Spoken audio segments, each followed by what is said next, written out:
Hey everybody, my name is Jack. I'm a live musician down in Key West, Florida. And today I want to do a video on live looping. There's tons of guitar videos online about how to solo, how to play, how to do all kinds of different things. But I've never seen one about how to incorporate a loop pedal into your live music performance. So that's what I'm going to try to do here today. So I want to keep it simple. I want to just play a basic song, and I want to show you how to bring the loop pedal in and build little parts and make the song into something bigger than you might ordinarily just play live with one guitarist. I don't have another guitarist on stage with me. I don't have any other musicians, so I have to do everything just by myself.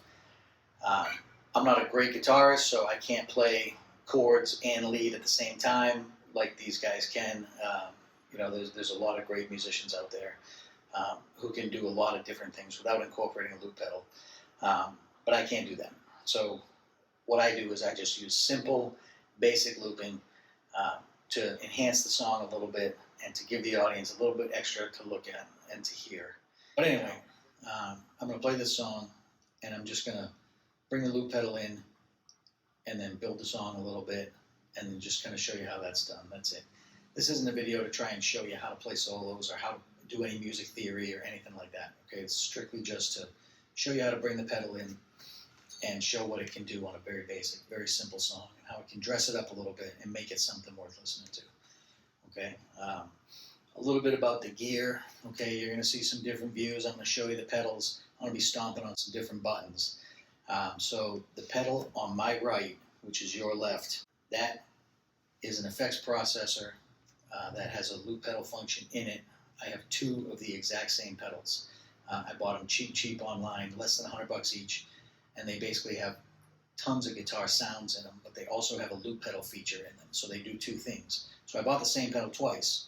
One I use as a loop pedal, and that one is going to be on the left when you look on your left. On my left, your right, excuse me. My left, your right. And then that's the looper. On the right, my right, your left, that is the effects pedal. And for that, I just put two effects, one clean and one kind of distorted, that were right next to each other, already pre-programmed in the pedals. So all I got to do is just click up one or down one, and it changes the effect into the one that I need. I tweaked it a little bit just so that I can get the sound that I like, and it's easy to do in the pedal. This is not a training course on how to run the pedal, but they're cheap and they're easy, and they're my solution to what I do. So then there's two other pedals on the board. You'll see a yellow pedal and a blue pedal. Those are strictly for vocal stuff. I have a terrible singing voice, so one of the yellow pedals, that is a vocal processor, and it just fixes my voice up. The blue pedal is a vocal harmonizer. You'll see the guitar cable run through it, so it reads the chord that the guitar is playing, and when I switch the pedal on, it gives me 3-part harmonies in real time and according to the song and the chord that I'm playing at the time. So as the chords change, the harmonies change. Which is nice. So you can run that live, and you can have what sounds like backup singers. That's what I do. You'll hear it during the chorus of the song. The song that I'm going to use has been played by so many different artists and crosses so many generations and so many different music genres that it's a great song to demonstrate on, and it's a great song to incorporate into any live show, because people that like country, rock, folk, classic rock, all that stuff, they all like it. The song uses the chords G, D, and C. Some artists will play it with an A minor, but I don't, because I like to keep it simple. So I just keep the A minor on, and I just keep it G, D, C. That's it, over and over again, which makes it a perfect song for the loop pedal, because the more changing and the more different parts of the song there are, then you get to switch the loop pedal in and out, and have multiple pedals maybe, or one pedal that does multiple channels. Things like that. We're not getting into that here. This is just one simple song, G, D, and C, and that's it.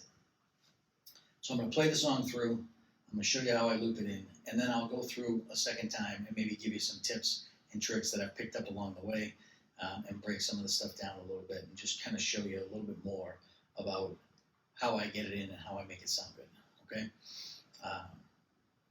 Feel free to leave questions in the comments.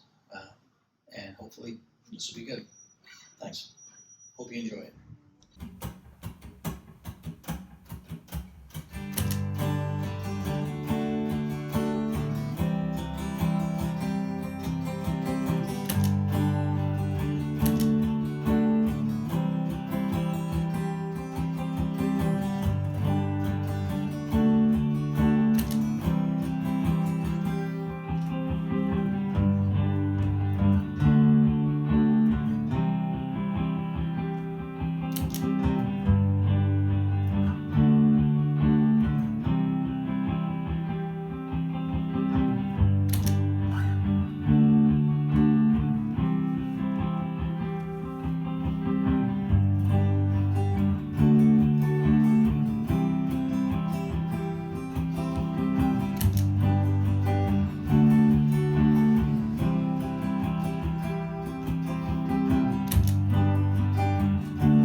just like so many times before. Now, mama, wipe these tears from my face.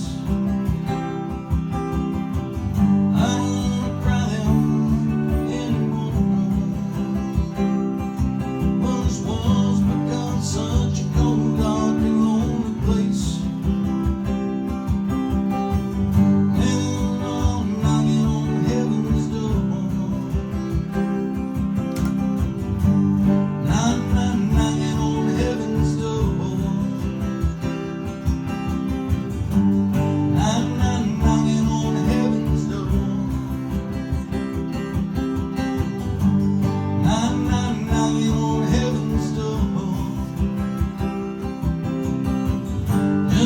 So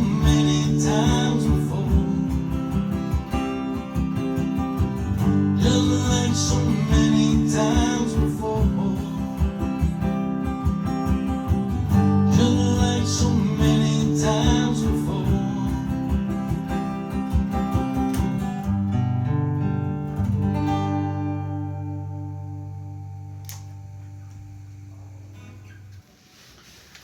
All right, so that was that. Now, if you notice, in the beginning of the song,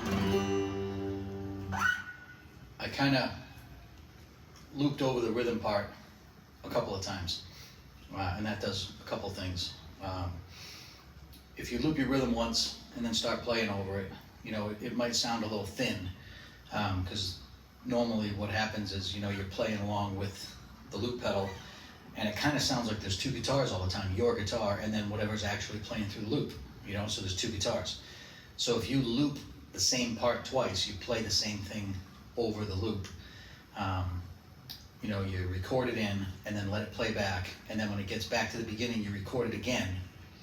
Then it kind of sounds like there's two guitars playing, because you can't play it exactly the same way, so you strum it a little bit different, your timing is a little tiny bit off, and it makes it sound like there's two guitars playing together, and it just kind of adds body. So that's always a nice thing to do. The other thing is, you really have to concentrate on that very first loop of getting those button pushes exactly right, so that that loop records over and doesn't make a little jump in the timing when it starts over again. Some loop pedals will try to computerizedly fix that for you, and a lot of them don't do a very good job. So, part of being a musician is accounting for the music and timing and all that stuff anyway. So, you just try and make sure that when you do your looping, you really are tapping your foot and then hitting that loop button, the on button, right as that foot would be coming down to tap in the beat, so that's right on the beat. And that helps a lot. And that takes some getting used to, but it does help. And then once that loop is in, most loop pedals have an overdub feature. So once that loop is going, the on button will then just start recording while it's playing at whatever point you touch the button. So then you can dub in whatever you want to do. So you can do your, like your little bass parts. So for instance, this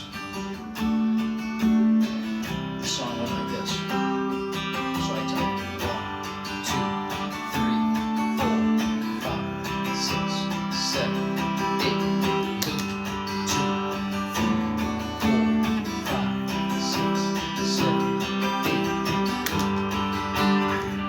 Now it's in. You've got it in. So I just turn up the bass on the guitar with the little dial, and then I add the bass part.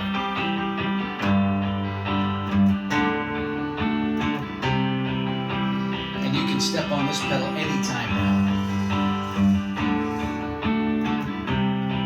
Step on it right there.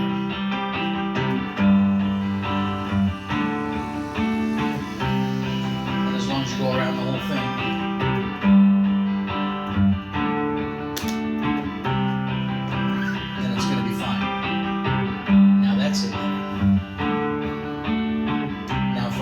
you could go through and do the rhythm again.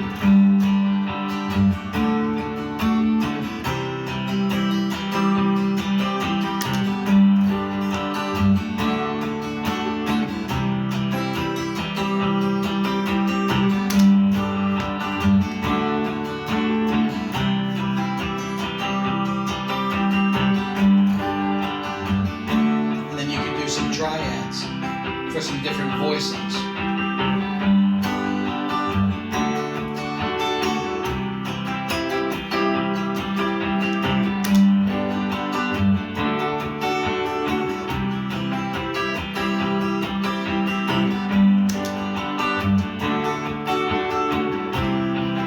And that's pretty much it. That's all the parts that I built. And then you can do all your solo stuff. You know.